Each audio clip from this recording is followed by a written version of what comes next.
everybody, it's OMAD Caroline, and guess what day it is? It is weigh-in Monday. So if you don't know me, OMAD stands for one meal a day, and I have been doing that for what?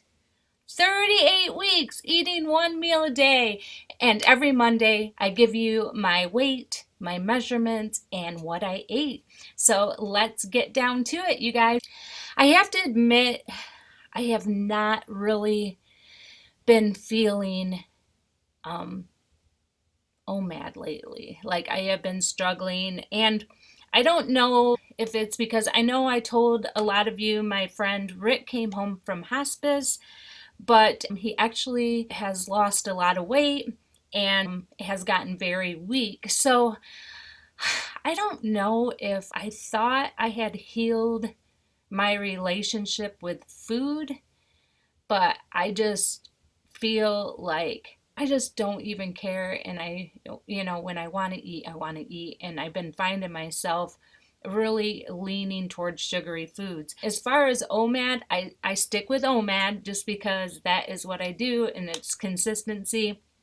We do go over there for dinner every Wednesday, and I I just leave my window open. So most of the time when I go over there on Wednesday, I leave my windows open for 4 hours. We eat dinner, but like Rick and Shar, his wife, make homemade wine. So I have some wine with them and stuff like that. So, but anyways, but I feel like, especially this week, I I usually just eat OMAD and be done, but I feel like I graze for the whole hour, and I've been finding myself reaching for sugary stuff. So I've been having cookies and baking cookies, and I think it's comfort. I really do. So yeah, so even during my fast, I've been dirty fasting. I've been drinking a lot of 0 calorie, and I know a lot of people say that's okay,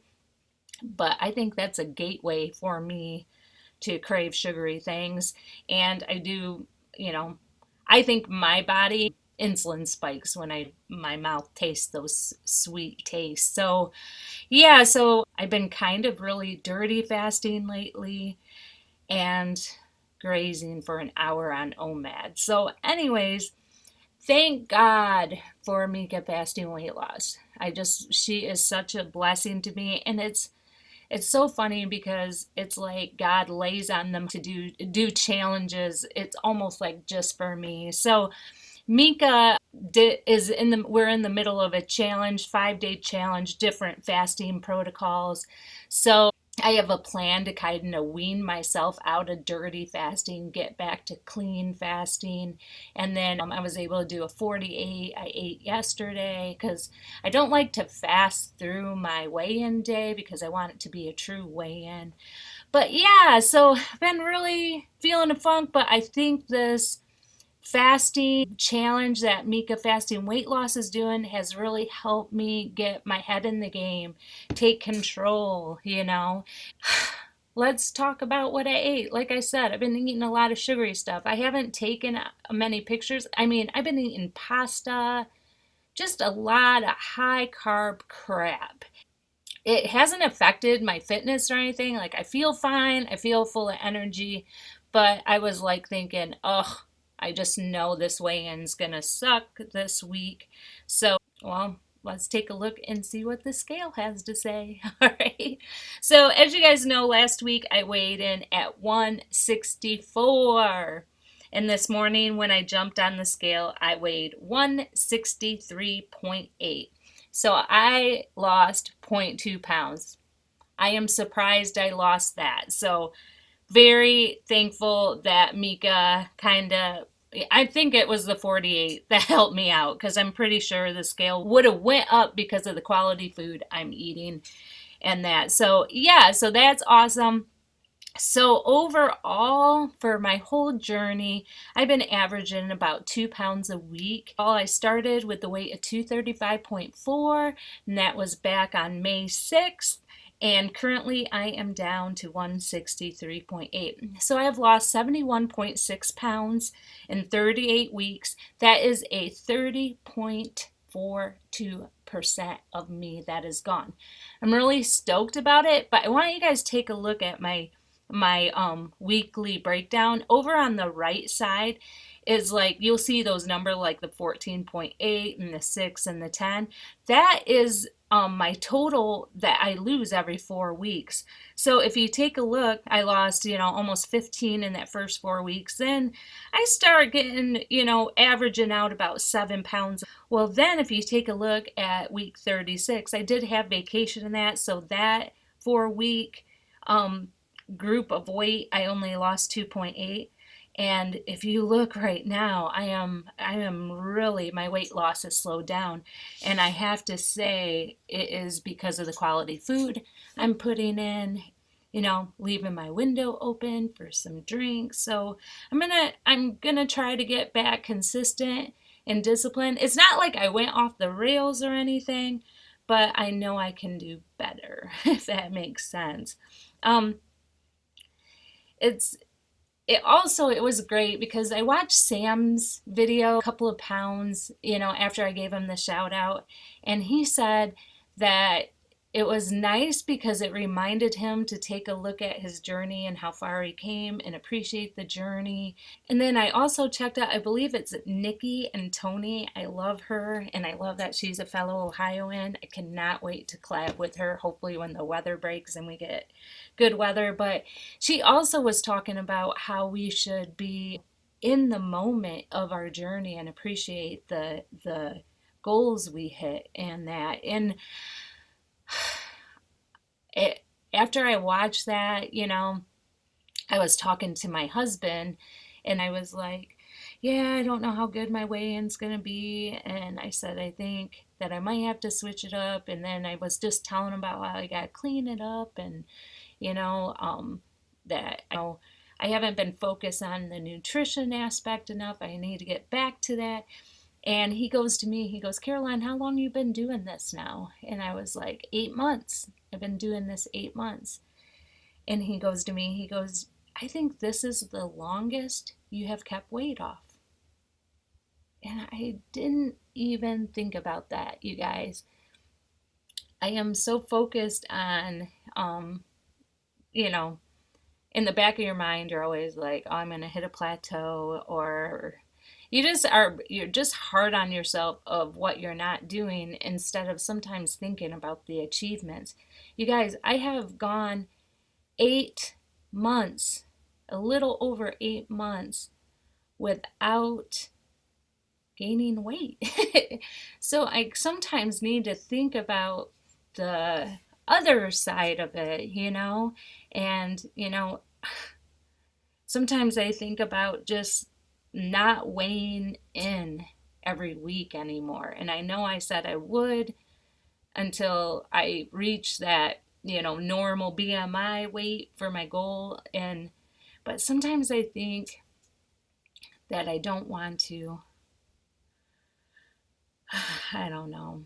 And then it's like, but I think the weekly weigh-ins kind of keep me on track of paying attention to my nutrition and what I'm putting in my body, and giving me the gumption to join, challenges like Mika Fasting Weight Loss has. So yeah, I'll continue.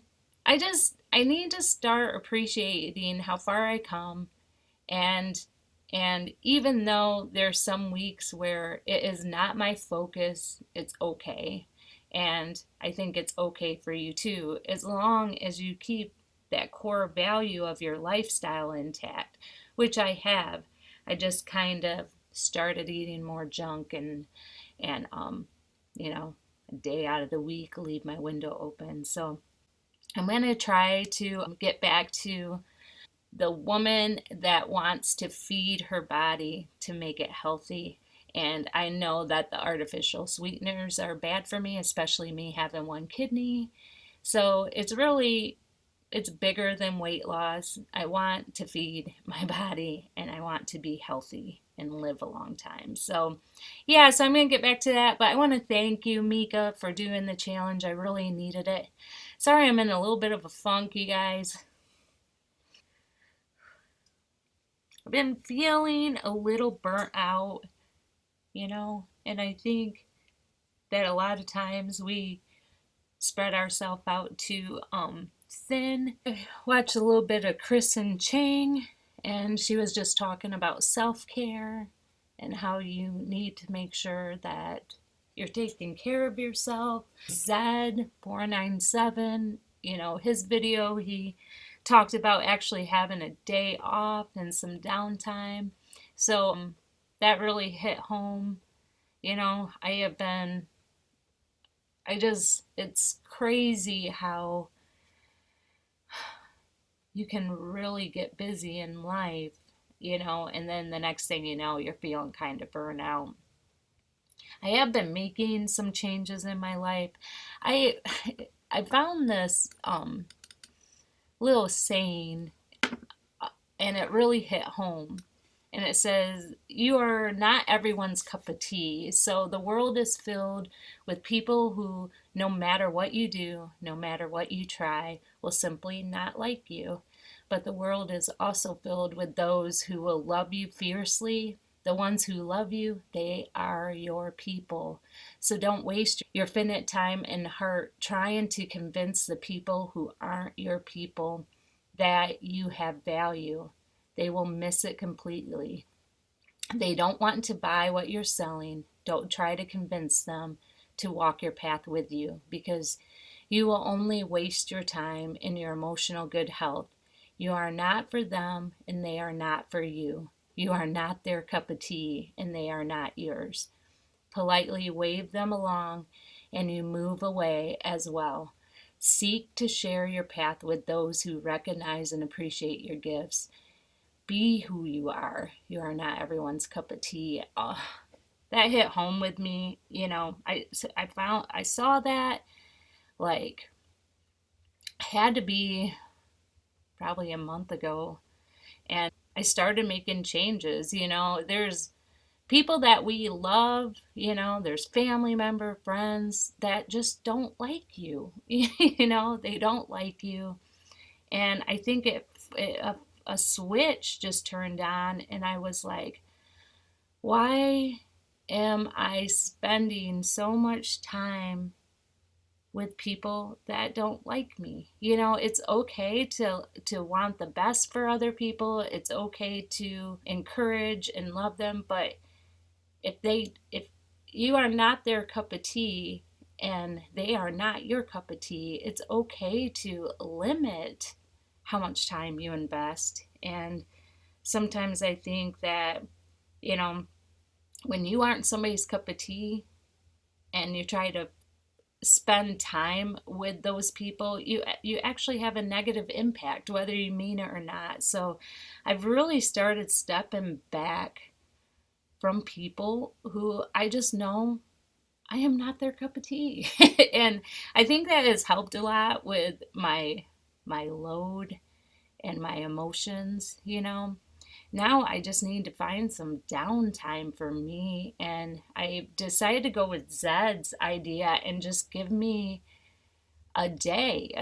Like, it's been a while since I, created art for me. Like, I got to get my gallery filled up, and a lot of time I have to create art for other people's taste. And it's been so long since I actually created art for me. So I'm actually going to use this day as mine, and I'm going to make some art. I'm going to shut off the phone and shut off everything, put some tunes on, and just paint until the hubs gets home.